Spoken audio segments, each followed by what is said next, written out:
There's a stream hidden deep within the mountains of Fukuoka. Locals call it Kai no Kawa, the river of blood. No one crosses it after dark. They say the water turns red under the moonlight, and those who hear the whispers from beneath its surface never return the same. But in 2018, a group of university students from Fukuoka decided to find out if the legend was real. What they discovered wasn't a myth, it was a curse that had been waiting for centuries to be remembered. Chapter 1: Whisper of the Stream. The forest near Itoshima, Fukuoka, was eerily silent that late autumn evening. The cicadas had long gone, and the wind carried only the faint scent of wet leaves and decay. Kaito, a photography student, tightened his jacket and looked at his phone. No signal. He and his friends had gone hiking that morning, but as dusk settled, he realized he had strayed from the path. The sun had bled into the horizon, leaving a dim gray mist that curled around the trees like smoke. Then he heard it. A whisper, soft, barely human. It called his name. Greater than Kai, too. He froze. The voice came from the direction of the stream, a narrow ribbon of water cutting through the mossy ground ahead. The air felt heavy, cold enough to sting his lungs. Kaito stepped closer. The water shimmered faintly under the fading light, but something about it was wrong. It wasn't clear like normal mountain water, it was murky, and in certain angles, it reflected a dark crimson hue, like diluted blood. He crouched beside the bank and dipped a finger in. The chill of it pierced through his skin. He pulled back instantly. His fingertip was stained red. His breath quickened. He wiped it on his jeans. But the color didn't fade. It wasn't paint, and it wasn't dirt. It smelled faintly metallic, like iron, like blood. Greater than Kai, too. The whisper came again, closer this time. It wasn't echoing, it was breathing beside him. He turned sharply, flashlight trembling in his hand. No one. Only the rippling stream, and the tall cedar trees swaying in silence. He pointed his light across the water. For a brief second, he saw it, a pale figure standing on the opposite bank. A woman in a white kimono, long black hair veiling her face. Her feet were half submerged, unmoving, as if part of her body belonged to the river itself. The beam flickered, the light died. Darkness swallowed him whole. He stumbled back, heartbeat hammering, when the flashlight blinked back to life. The woman was gone. The stream was calm again, reflecting only the trembling light and the faint trace of red flowing downstream. Kaito ran. Branches whipped his face as he tore through the woods, guided only by instinct. It wasn't until he burst into an open field, where his friends were shouting his name, that he realized how long he'd been gone. 2 hours. When they asked what happened, he couldn't answer. His hands were shaking too hard, and his right palm was bleeding. When one of them looked closer, they noticed something strange on his wrist, a faint mark, like a rope burn, wrapping around the skin. And from the distance, carried by the wind, came that same whisper again. Soft, calling. Greater than Kaito. Chapter 2: The Red Reflection. 2 days after the incident, Kaito still couldn't sleep. Every time he closed his eyes, he saw that pale woman standing across the stream, motionless, faceless, her kimono swaying in water that looked too thick to be real. He tried to convince himself it was fatigue or a trick of light. But deep down, something told him the forest had seen him and remembered. Maybe it's just a local myth, said Miyu, his best friend and a journalism student.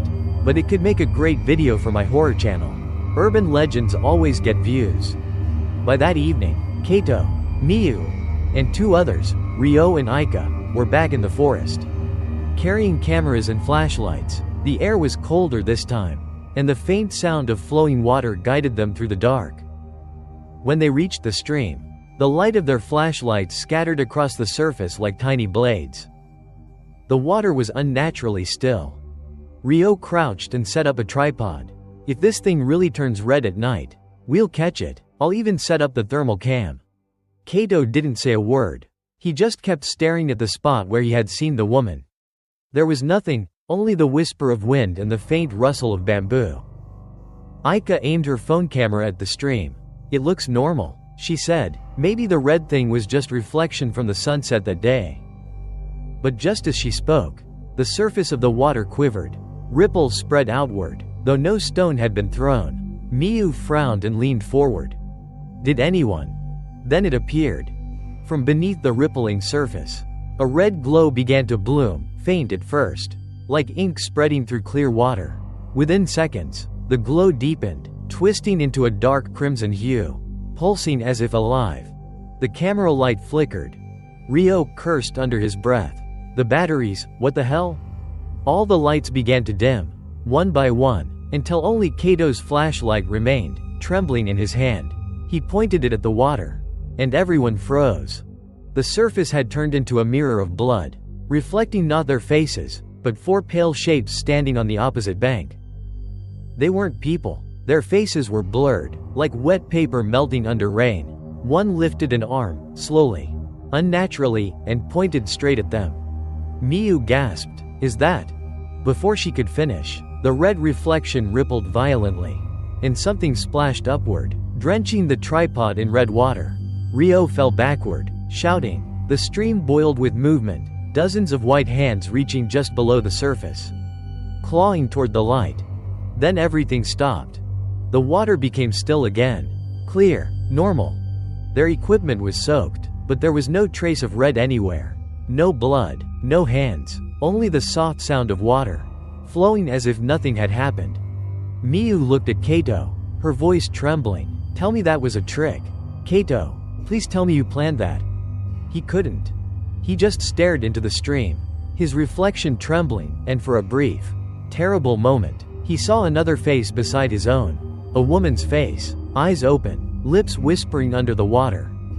"Greater than, you came back." Chapter 3 of Forgotten Legend. The next morning, the four of them sat silently inside a small diner near Itoshima Station. The air smelled of coffee and burnt toast, but none of them touched their food. Miyu's hands were still trembling. Ryo stared blankly at his phone screen, replaying the footage from last night. But every time he pressed play, the video glitched, the frame distorted, colors bleeding together like old film melting under heat. Only one thing remained clear in the footage. A shadow standing on the opposite bank, still, watching. Aika whispered, "We shouldn't have gone there." Kaito said nothing. His mind was replaying the moment the water turned red, the faint metallic scent that filled the air. He could still feel it in his throat. That afternoon, Miyu convinced them to visit an old part of town, a rural area near the mountains, where the oldest resident still lived. She had heard of a man named Tanaka Kenzo, an 83-year-old who was said to know every legend in Fukuoka. They found him sitting outside a wooden house surrounded by wind chimes and moss-covered stone lanterns. His eyes were cloudy, but his voice carried the weight of a lifetime. "Greater than, you saw the river, didn't you?" he said before they even spoke. Kaito froze. "Greater than, the Kai no Kawa. It remembers those who look into it." Miyu leaned forward. "Is it true the water turns red? What causes it?" The old man didn't answer at first. He took a slow drag from his pipe, the smoke curling like ghosts around his face. "Greater than, you think it's some chemical leak? Maybe? Some trick of the light?" No. The color you saw was blood. Human blood." The group exchanged uneasy looks. Tanaka continued, voice low and steady. "Greater than, 200 years ago. During the late Edo period, this land was the site of a rebellion. Peasants rose against their lord, taxes, starvation, cruelty. The lord's soldiers captured the villagers and brought them to that stream." He paused, the wind rustling the bamboo nearby. "Greater than, they slit every throat and dumped the bodies into the water. So many died that the stream overflowed, red as the sunset. From that day, people called it Kai no Kawa, the river of blood." Aika shivered. "That's horrible, but that was centuries ago. Why does it still?" "Greater than, because the blood never left." The old man's tone darkened. "Greater than, one woman survived, or maybe she didn't. No one knows. Her name was Shion, the daughter of a shrine maiden. She tried to stop the killing, begged the soldiers to spare the villagers. For that, they tied her hands, drowned her in the stream, and left her body to rot beneath the current." He tapped his pipe against the wood, the ash falling like gray snow. "Greater than, her spirit became part of the river. Every few decades, Someone disturbs it, and the blood returns. The whispers begin again. Those who hear their own names called by the stream never live long. Miyu's face went pale. How do you stop it? Tanaka looked at her with those cloudy eyes that seemed to see through time itself. Greater than, you don't. The river feeds on memory. The more people remember its story, the stronger it becomes. Silence filled the air. Then he added, almost whispering, greater than, if you filmed it, delete it. Forget what you saw, or the river will come for you too. They left without another word. But that night, alone in his dorm room, Kaito couldn't sleep. The video file from Ryo had been deleted, but the image remained burned into his mind, the red water, the woman's reflection, and the faint voice that whispered beneath it all. He opened his eyes. The sound of running water echoed faintly in the dark. He looked at the sink. The faucet wasn't on. Yet the drain was slowly filling with red. And from somewhere deep within it, a voice murmured, greater than, Shion remembers. Chapter 4 The First Disappearance. It had been 3 nights since their visit to the old man's house. And the group's friendship had grown tense, brittle, like a rope about to snap. They had agreed not to talk about the stream anymore. Not in class, not online, not anywhere. But silence only made it worse. Miyu was the first to break. We can't just pretend it didn't happen, she said over the phone. That old man said people disappear because they remember. Then what happens if we just forget? Is that even possible? Kaito wanted to tell her to drop it, but she sounded scared, not curious, scared. I've been hearing something, she whispered. At night, in my apartment, it sounds like water. Her voice cracked slightly. And last night, I heard someone whisper my name. Kaito froze. His chest tightened. Don't answer it, he said instinctively. No matter what you hear, don't answer. Miyu gave a small, nervous laugh. You make it sound like a horror movie. But Kaito didn't laugh. The next morning, Miyu didn't show up to class. Her phone went straight to voicemail. By evening, Ryo and Aika joined Kaito at her apartment. The hallway outside smelled faintly metallic, that same iron scent that Kaito would never forget. The building manager unlocked the door for them. The room was tidy, lights still on, laptop open on the desk. Her bag was on the floor, shoes still by the entrance. But Miyu was gone. Ryo checked the bathroom. Aika looked under the bed. Nothing. Then Kaito noticed the faint sound, dripping water, coming from the sink. The tap was off, but the drain was slowly filling with something thick and dark. Ryo, he said quietly, come here. Ryo leaned over.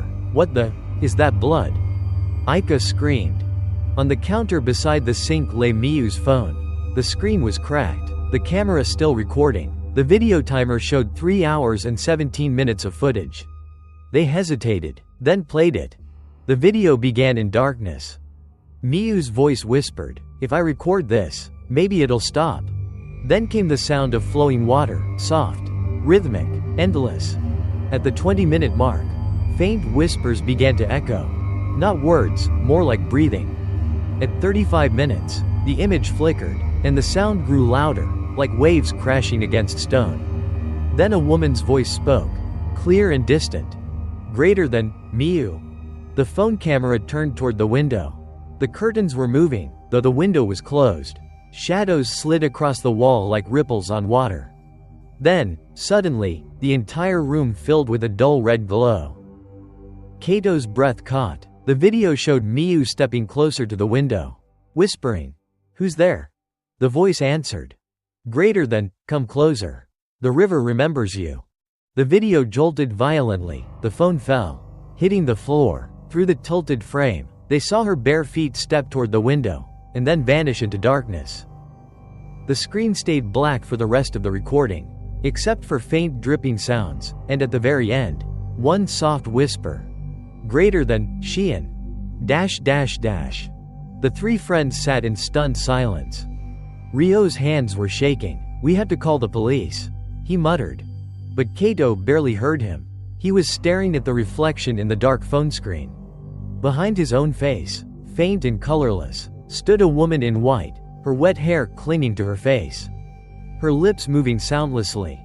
He turned around. No one. Only the faint smell of water and blood.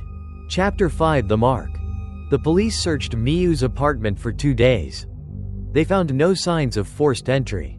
No footprints. No struggle. Only the faint scent of iron that refused to fade, and the sink, which kept refilling with red-tinted water, no matter how many times they drained it.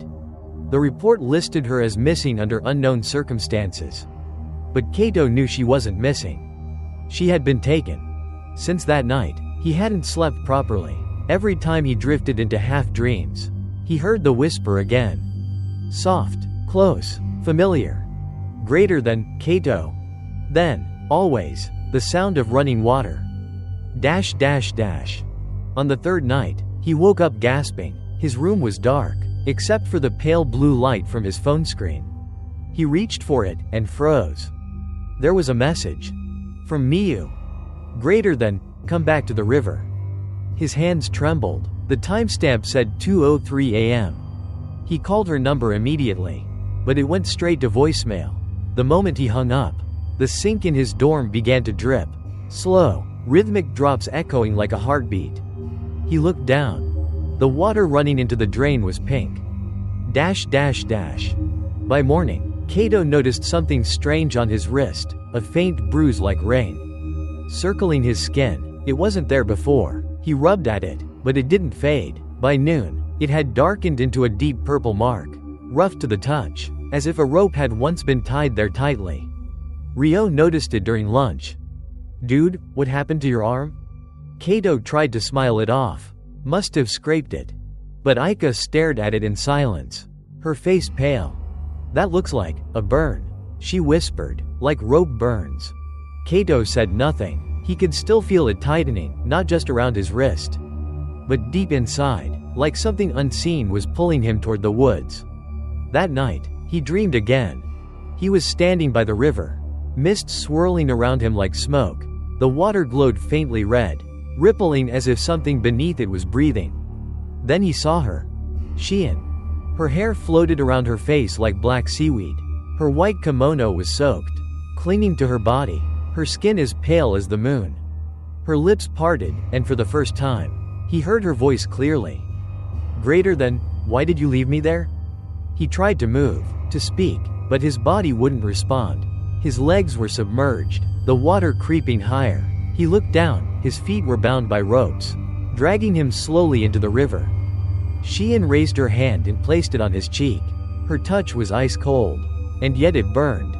Greater than, you saw me, she whispered. That means you remember. Then she leaned close, her mouth by his ear. Greater than, and those who remember must return. He screamed and woke up choking, drenched in sweat. The mark on his wrist was bleeding. He stumbled into the bathroom, turned on the light, and nearly fell back. Across the mirror, written in red streaks, were the words, greater than, the river never forgets.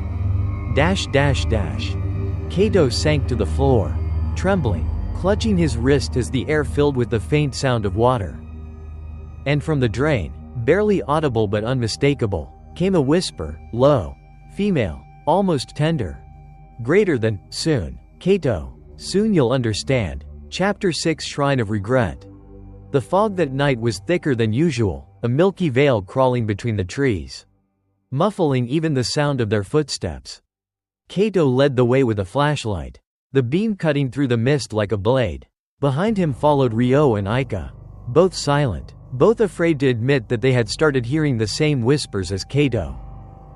Greater than, why are we doing this again? Ryo muttered. Because Miyu's gone, Aika whispered, and the old man said Shion was drowned at the shrine near the stream. Maybe there's something there, something that can end it. The forest grew darker as they climbed. Roots twisted under their feet like veins. The air smelled of moss, water, and iron, always iron.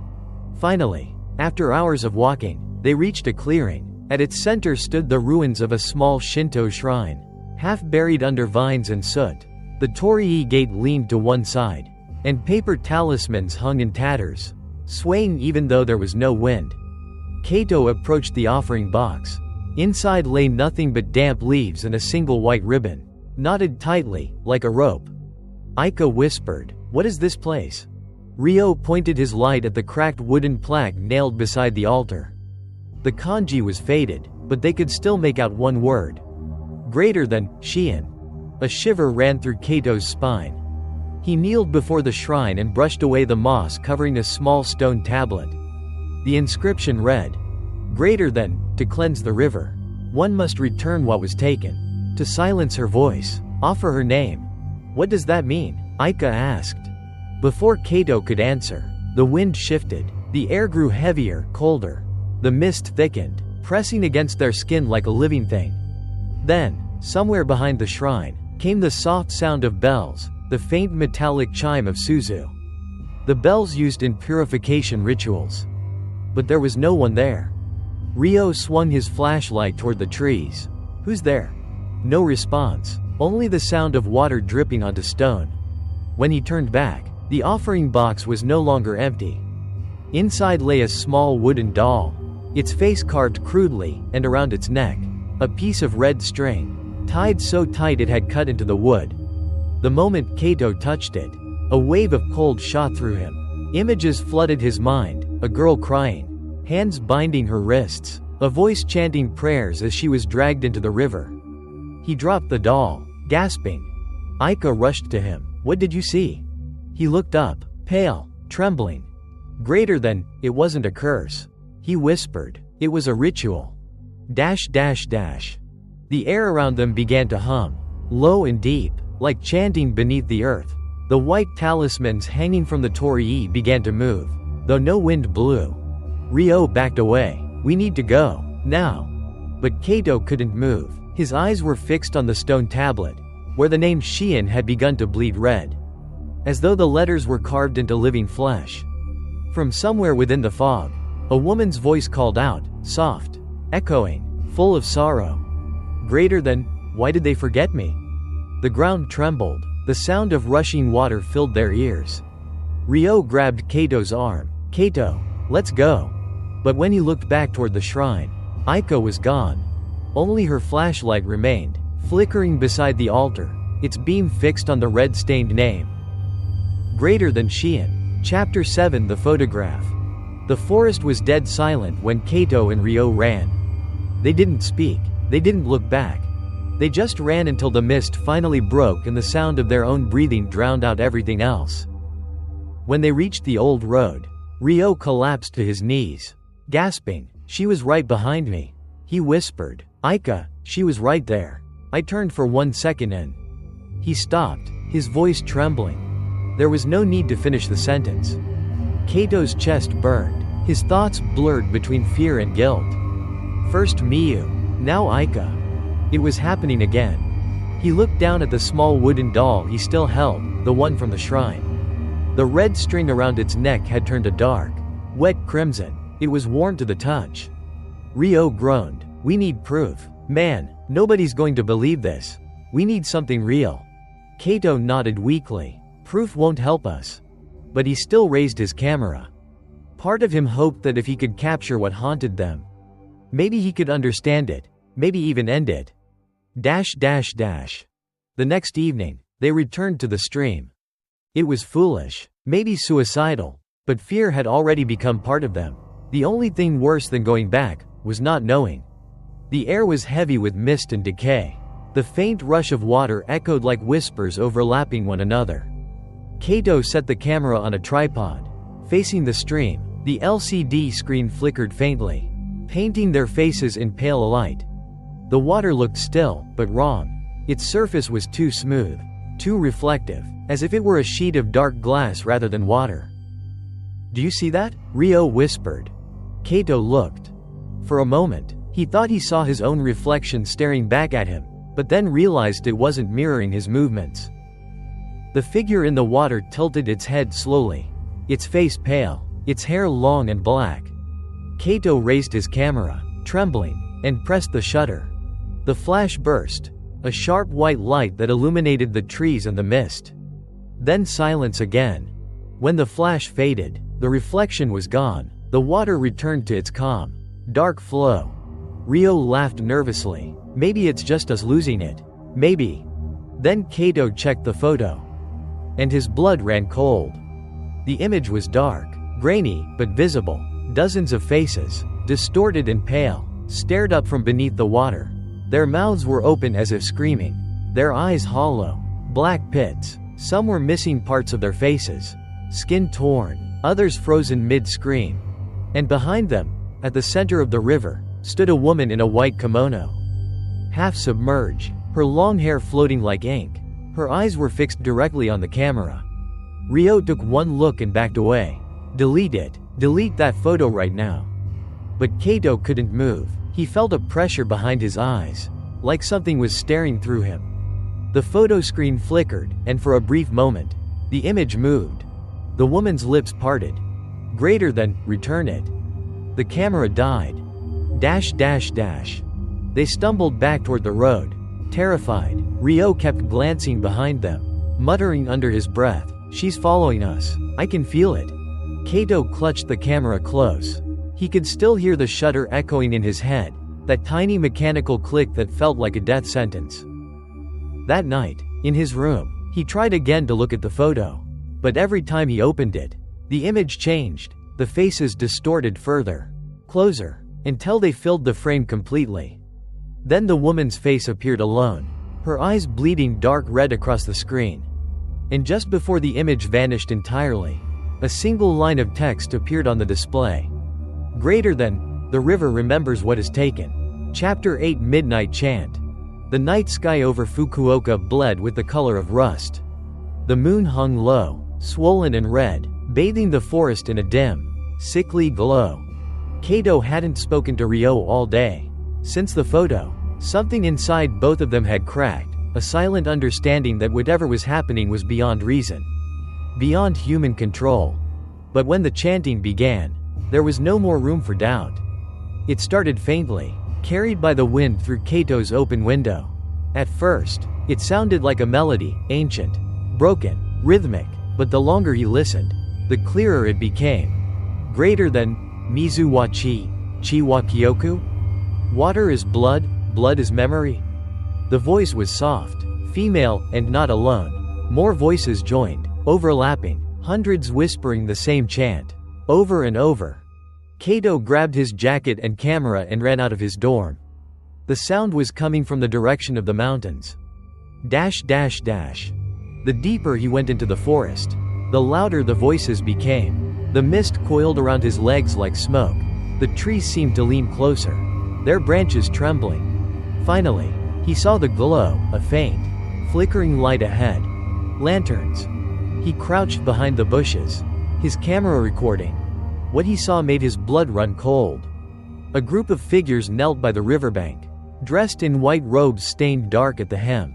Their faces were hidden under hoods, their hands clasped as they rocked back and forth, chanting the same ancient prayer in unison. Greater than, Mizu wa chi, chi wa kyoku? The water before them glowed red, not reflected, but emanating from below, as though the earth itself were bleeding. Then, through the chanting, he heard a familiar voice. A woman's voice. Greater than, Kaito. His heart froze. He turned the camera toward the sound, and there, standing across the stream, was Miyu. She was barefoot, her white dress soaked, her skin pale and translucent like wet paper. Her eyes were open, empty, yet filled with unbearable sorrow. "Miyu," he whispered. She smiled faintly, and lifted her hand. The rope marks on her wrists were deep and red. "Greater than, it's almost time," she said softly. "She's waking up." The chanting grew louder, the voices rising in a terrible rhythm. The figures bowed, and the red water began to swirl violently, as if something beneath was trying to break through. Kaito's camera shook in his hands. "What are you talking about? Who's waking up?" Miyu tilted her head. "Shion." The water surged upward, a wall of red liquid exploding from the riverbed. Faces formed in the current, mouths open in silent screams. The hooded figures began to dissolve, their robes collapsing as if their bodies had never been there. And from the heart of the torrent, a woman rose. Shion. Her hair floated around her like black silk, her white kimono stained crimson. Her eyes opened, deep, endless, reflecting Kaito's face in their darkness. "Greater than, you heard my name." She whispered, "Now you must carry it." The camera fell. The last thing it recorded was Kaito stepping backward as the water reached for him. And Miyu's face, smiling faintly before melting into the river of blood. Kaito woke up at dawn, lying on the muddy bank, soaked and freezing. His camera was gone, his clothes smelled of iron. When he looked at his reflection in the water, the mark on his wrist had deepened, the skin bruised and raw. And just below the surface, a shadow moved, following him as he stumbled away. In the distance, faintly, he could still hear the chant. Greater than Mizu wa chi wa kyoku? Water is blood, blood is memory. Chapter 9 The Return of Miyu. 3 days passed after that night. Kaito didn't remember how he made it back to his dorm. His shoes were caked with mud. His clothes smelled of iron and rot. Every time he closed his eyes, he saw Shion's face, pale, endless, rising from the red water. The mark on his wrist had turned black. It no longer hurt, but it pulsed, like a heartbeat beneath his skin. He stopped going to class. Ryo had vanished too. No one knew where he went. It was as if the curse had started erasing people, one by one. Like water washing away names from stone. Then, one evening, someone knocked on Kaito's door. The sound was soft, 3 precise knocks. He hesitated, his hand hovering above the doorknob. No one ever visited him this late. When he opened the door, the hallway was empty, except for a girl standing at the far end. Her hair hung in long, wet strands. Her clothes were soaked, dripping onto the floor. Kaito's breath caught. Greater than Miyu? She didn't answer at first. She just stared, her expression blank, her lips pale blue. Miyu, he repeated, stepping closer. Is it really you? Where have you? She looked up slowly. Her eyes shimmered faintly red in the dim light. Greater than, you shouldn't have come back, she said. Her voice was soft, almost mechanical, like words remembered from someone else's mouth. Miyu, what happened to you? She blinked. For a moment, something human flickered in her expression, fear, sorrow, pain. Then she whispered, barely audible. Greater than, Shion remembers everything. And now, she remembers you. Kaito stepped back. The air around her began to shimmer, as though the temperature had dropped. His breath came out in mist. Miyu smiled weakly. Blood began to drip from her eyes, red tears that stained her cheeks. Greater than, she says thank you. Miyu murmured. You brought her voice back. Kaito stumbled backward, his heartbeat pounding in his ears. No, I tried to stop her. But Miyu shook her head slowly. Greater than, you can't stop water. Kaito, it finds its way through everything. Through stone, through flesh. Her body flickered, for a split second. Kaito saw something else beneath her skin. The outline of another woman. Bound by ropes. Submerged in darkness. Then Miyu's voice changed, layered. Echoing, 2 tones at once. Greater than, the river has opened. Soon, the town will remember too. The lights in the hallway flickered violently. Kaito shielded his eyes, and when he looked again, she was gone. Only a puddle remained on the floor, seeping slowly toward his feet. The faint scent of blood filled the air. He looked down at his wrist. The mark was moving, the rope pattern twisting around his arm like it was tightening on its own. And from the puddle below, the reflection shifted, no longer his face, but Miyu's, smiling faintly, whispering one word. Greater than, return. That night, Kaito couldn't stay in his room. He packed his camera, his phone, and left the city. But as the train sped through the darkness, he caught a glimpse of something outside the window, a reflection that shouldn't have been there. In the glass, the landscape wasn't the one passing by, it was the river. Still, red, waiting. Chapter 10 The Forbidden Journal. Kaito arrived at the edge of the countryside before dawn. The train left him at a small, misty station surrounded by silent rice fields and the scent of damp earth. He didn't know why he'd come here, only that his dreams had shown him this place over and over again. Greater than, find her name. Miyu's voice had whispered the night before. Find what they wrote. He followed the old road until the asphalt turned to dirt, and dirt to moss, At the end of the path stood a forgotten shrine, smaller than the one in the forest. Almost swallowed by trees. The wooden doors hung loose. The air inside was thick with dust and the faint, metallic scent that haunted him everywhere. Kaito pushed open the door and stepped in.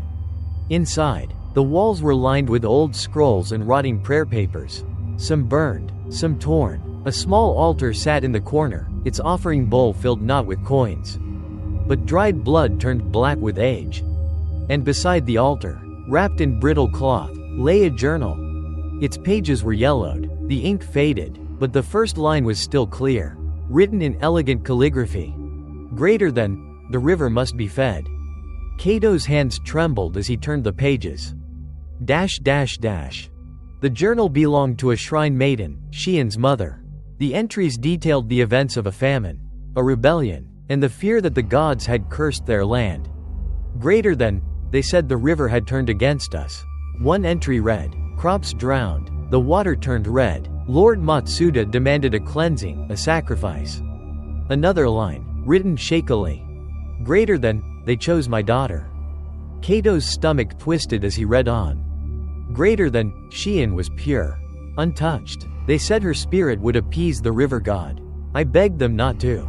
I begged. The next page was smeared, as though someone had written in tears or blood. Greater than, they tied her hands and feet, chanted the old prayer, Mizu wa kai, kai wa kyoku. They said it would cleanse the sin, but the river only screamed. The final entry was dated the night of the ritual. The handwriting was frantic, uneven. Greater than, she called to me from the water. I saw her eyes. She was not gone, she was awake. The river took her, but it did not consume her. It remembered. The last words were barely legible. Greater than, whoever speaks her name will give her voice again. Whoever remembers her will feed the river. Kaito lowered the book slowly. The air inside the shrine had changed, colder now. Breathing, he could hear faint dripping somewhere behind him. He turned, and his flashlight caught the wall, covered in faint, red handprints. They were small, child-sized. And beneath them, carved into the wood, one single word repeated over and over, in both ancient script and modern Japanese. Greater than Shion. Kaito stumbled backward, clutching the journal. The floorboards creaked under his weight, and then, without warning, a hand burst through the wood, pale and wet, grabbing his ankle. He screamed, kicking free, stumbling toward the door. The voice followed him, not from the air, but from the walls, the ground, the river beyond. Greater than, you read her words? You know her story? Now you remember. The journal fell open on the ground, its pages fluttering wildly as though caught in an unseen wind. And on the final page, new words appeared, written in fresh, dripping red. Greater than, the river welcomes you. Kaito. He fled into the night. The journal clutched against his chest. Behind him, the shrine groaned as if it were alive. And somewhere far below, the river began to move, faster, hungrier, whispering his name. Greater than, Kaito. Chapter 11 Blood Moon. The full moon rose like a burning wound over the forest. The light wasn't silver, it was red, the color of fresh blood smeared across the sky. Kaito stood on the hill overlooking the river, clutching the journal to his chest. The pages trembled in the wind as though breathing. He hadn't slept for days. The whispering never stopped anymore. It followed him everywhere, through his dreams, through the cracks and silence, through the veins pulsing in his own wrist. Greater than, the blood moon awakens the river. The journal had warned, when the sky bleeds, she will rise. Below, the stream glimmered faintly, at first calm, then rippling, as if something beneath the surface was stirring. He heard a voice. Greater than, Kaito. It wasn't Miyu's voice this time. It was deeper, softer, ancient. Greater than, come to me. He stepped forward without meaning to. The earth under his feet felt damp, like flesh. Every breath tasted of iron. The forest around him came alive, the trees creaked like bones. The leaves whispered prayers, and the air grew hot despite the chill of night. Then, from every direction, came the sound of footsteps. Figures began to appear between the trees, pale silhouettes in white robes. Faces hidden, moving slowly toward the riverbank. Their feet left no prints. Kaito recognized them, the same figures he had seen during the chanting. Only now he could see their faces clearly. They had none. Just smooth, wet skin where eyes and mouths should have been. The river began to boil. Bubbles rose to the surface, bursting with the stench of rot. The color deepened, dark red, viscous, alive. One by one, the faceless figures stepped into the water, submerging themselves without resistance. The river swallowed them whole. The surface rippled and then stilled. Kaito shouted, "What do you want from me?" The voice answered from all directions, echoing through the trees, through the blood-colored air. Greater than, I want you to remember. The surface of the water split open like a wound. From its depths, Shion rose once more, her white kimono streaming like smoke, her hair swirling in slow motion. Her face was no longer human. Half of it was beautiful, serene, the other half was rotten, eaten away by centuries beneath the current. Greater than, they forgot my name, she whispered, but you spoke it. The water surged around her, forming the shapes of countless hands, grasping, pleading, reaching for the shore. Greater than, you brought me back. Kaito, now bring them to me. He shook his head. No, I didn't mean to. She extended her hand. The rope marks on his wrist glowed crimson. The pain returned, searing, unbearable. Greater than, blood calls to blood. He fell to his knees, screaming, as the mark on his arm split open and blood began to pour out. Flowing toward the river, as though drawn by gravity, the earth pulsed, drinking it in. The water responded. It rose higher, climbing the bank, surrounding him. Through the roar of the current, he heard other voices, Ryo, Aika, Miyu, calling his name, pleading for help, their tones distorted, watery, fading. He looked up at Shion, her face inches from his. Her eyes were endless. Greater than, when the moon bleeds, the past returns, she said, the river will drown time itself until no one forgets. The water engulfed him. Kaito awoke sometime later lying on the shore, gasping, his body shaking. The moon had already begun to fade back to silver. The river was calm again, glistening peacefully under the light. He looked at his wrist. The mark was gone. But as he stood, he realized something was wrong. The forest was silent, too silent. No crickets, no wind, not even his own heartbeat. And when he turned to leave, he saw his reflection in the water. It wasn't his face. It was Shion's, smiling faintly through the ripples. Greater than, it's not over. Chapter 12 The Flow of Souls. The morning air felt unreal, too quiet, too still.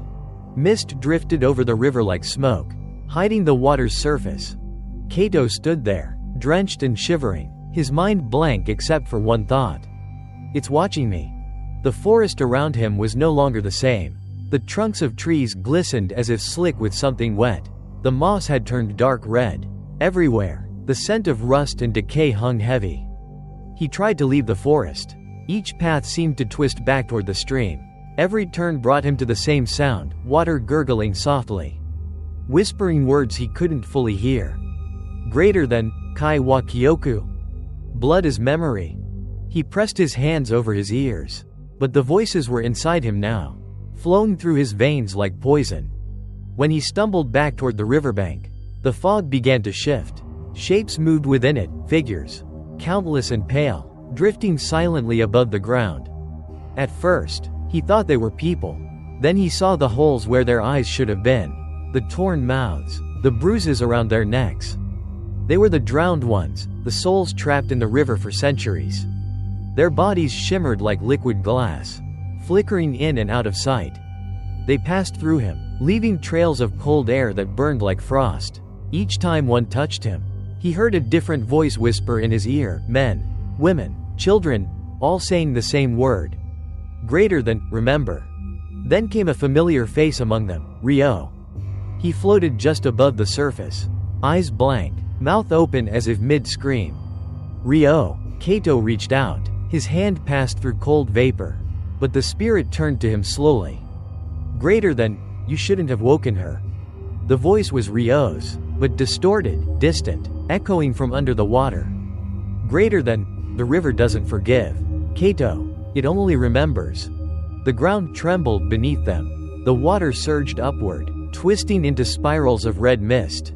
Through the haze, Kaito saw something rising, a column of light mixed with blood. And inside it, faces, hundreds of them, swirling upward like petals caught in a storm. It wasn't just the souls of the dead. It was the memories of everyone who had ever drowned there, the past itself bleeding into the present. The sky darkened, the moon vanished behind clouds. And from within the flow of souls, Shion appeared once more, no longer rotting, no longer beautiful, but divine. Her eyes burned with pale fire. Her voice carried on the wind. Greater than, do you see now? Kaito? They made me the river. Every drop remembers pain. Every current carries death. He fell to his knees. You don't have to do this. Let them go. She tilted her head slightly, her expression unreadable. Greater than, can you release what you are? The river is me, and now, it's you. He looked down at his hands. His skin was wet, slick with red. His veins glowed faintly, pulsing like tiny streams beneath the flesh. The blood mark that had vanished was returning, branching, spreading, weaving across his arms like roots. Greater than, no, he whispered. Please. Shion reached out, brushing her fingers against his cheek. Her touch was both freezing and tender. Greater than, the river flows through you now. When you breathe, it remembers. When you bleed, it sings. She leaned closer, her voice soft, almost sorrowful. Greater than, and when you die, it will begin again. The spirits began to drift upward, dissolving into red mist. The forest trembled, the river roared, and then, silence. When Kaito opened his eyes, he was alone. The water was calm again. The air was still.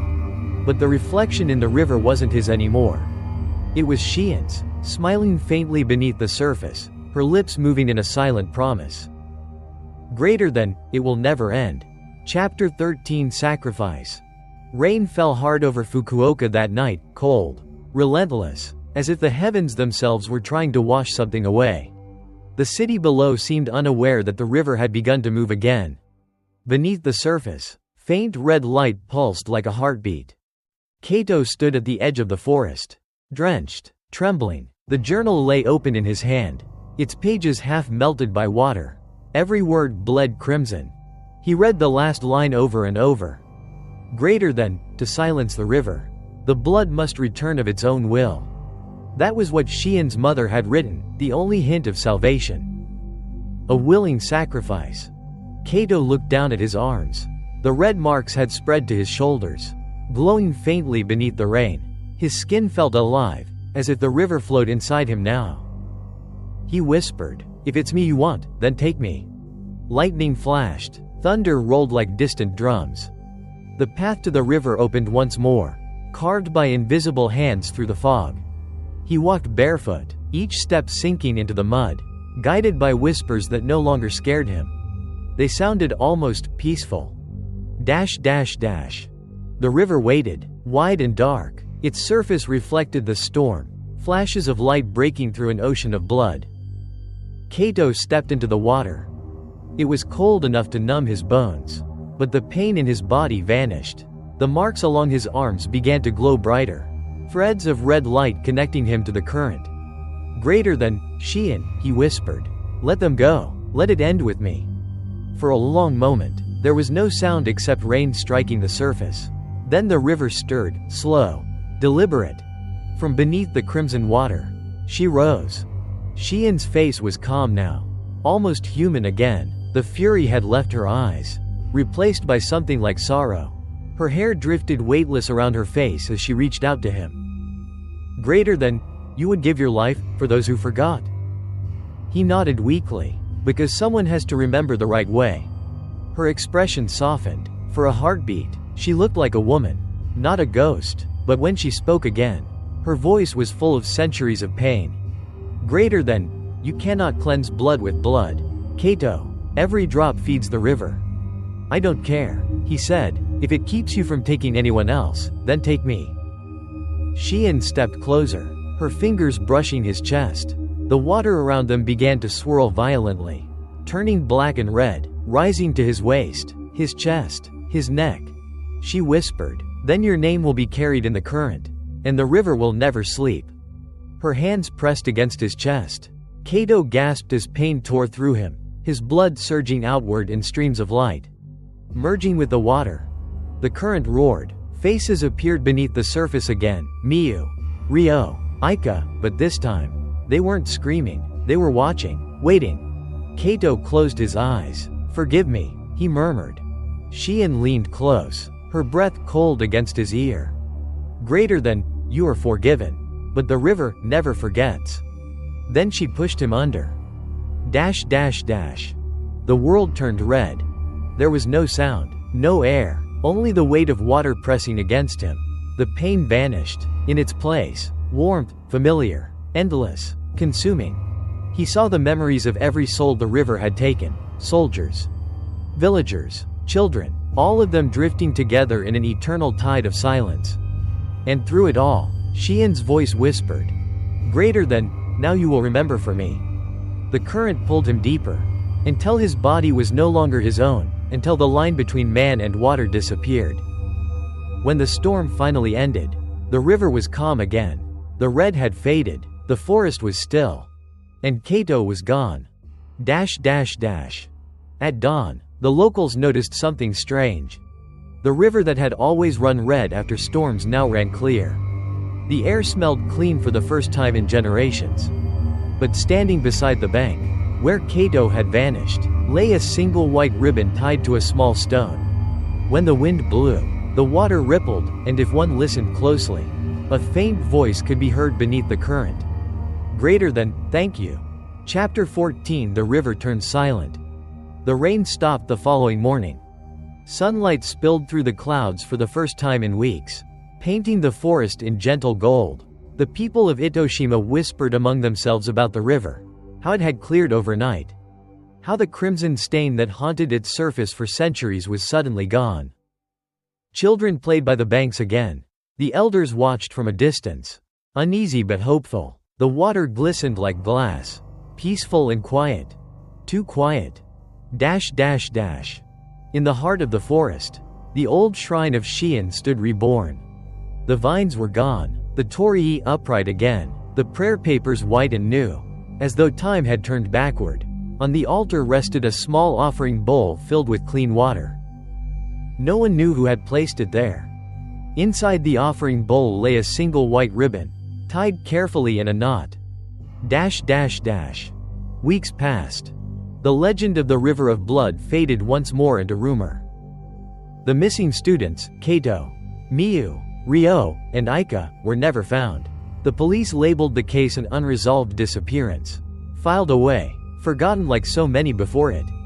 But sometimes, when the wind passed through the forest just before dusk, people swore they could hear faint whispers carried by the stream.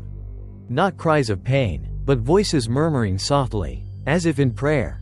One afternoon, an elderly fisherman wandered close to the river.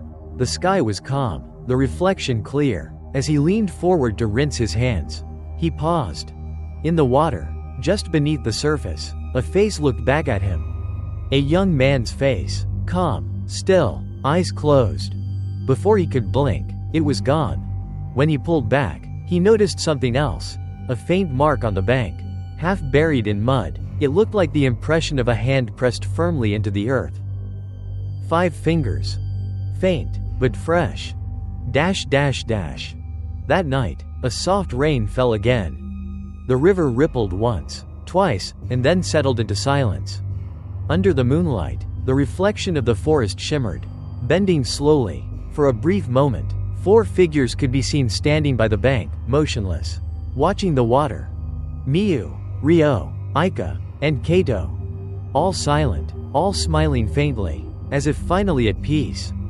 Then, like mist dissolving in dawn, they faded away. The next morning, a note was found at the shrine. Written in thin black ink, on clean white paper, were just 3 words. Greater than, the river sleeps.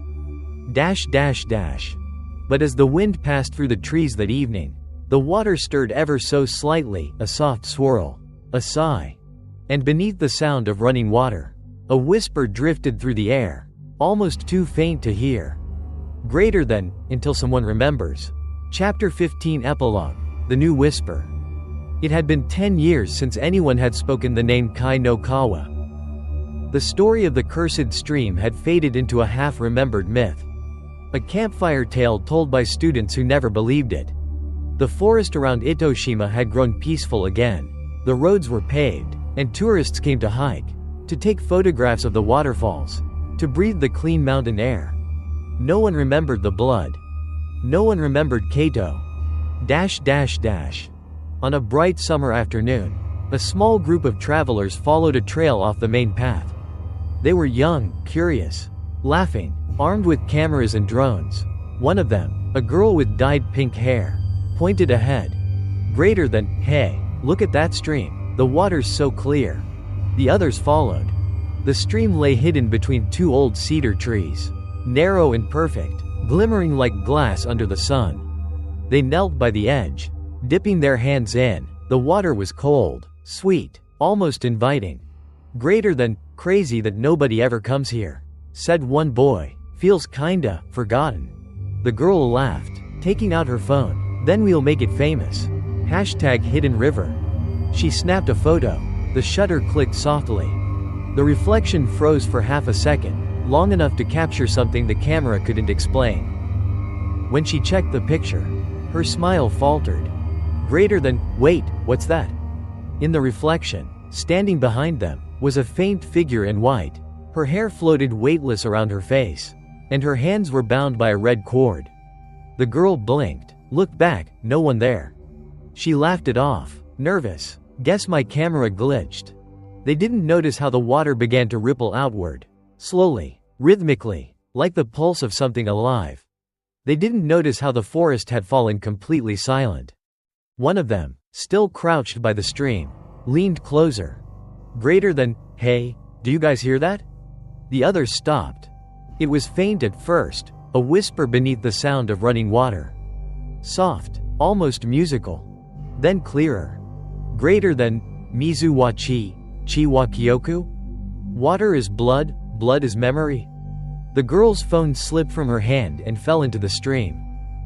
The water around it shimmered, then slowly began to turn red. She backed away. "Guys!" The whisper rose again, now behind them, surrounding them, carried by the wind. "Greater than, Shion remembers." The forest darkened, the air grew heavy, and the laughter that had once filled the clearing was replaced by a single sound. A low, gentle hum. Like the river was breathing. That night, locals passing near the woods claimed they saw the water glowing faintly crimson under the moon. They heard faint voices echoing through the mist. And one old woman swore she recognized the words, though she hadn't heard them in decades. "Greater than, the river sleeps until someone remembers." She crossed herself, whispered a prayer, and hurried home. Behind her, the stream flowed quietly under the red moonlight. The reflection of a woman in white drifted just beneath the surface. Eyes open, lips curved in a soft smile. And when the wind passed through the trees, a whisper carried through the night. "Greater than, Kaito." Like and subscribe to Whispering Dark Tales for more chilling ghost stories.